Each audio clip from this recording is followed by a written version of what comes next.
सिंह राहत होता. एकदा तो झोपला असता तिथे एक उंदीर आला. उंदीर त्याच्या हातावर, डोक्यावर, पायावर, शेपटीवर उड्या मारू लागला. सिंह जागा झाला. त्याने त्याला आपल्या पंजात पकडले. उंदीर घाबरला. तो म्हणाला, मला सोडा, मला सोडा, मी कधीतरी तुमच्या कामी पडेल. सिंह हसला आणि त्याने उंदराला सोडून दिले. एके दिवशी एक शिकारी जंगलात शिकार करायला आला. शिकाऱ्याने आपल्या जवळचे जाळे फेकून सिंहाच्या अंगावर फेकले.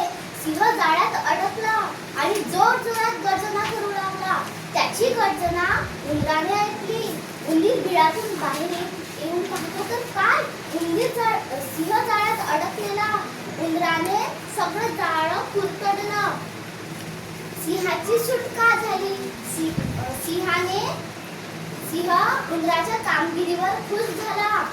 सिंहाने उंदराचे आभार मानले व एकामेकांची मदत करणे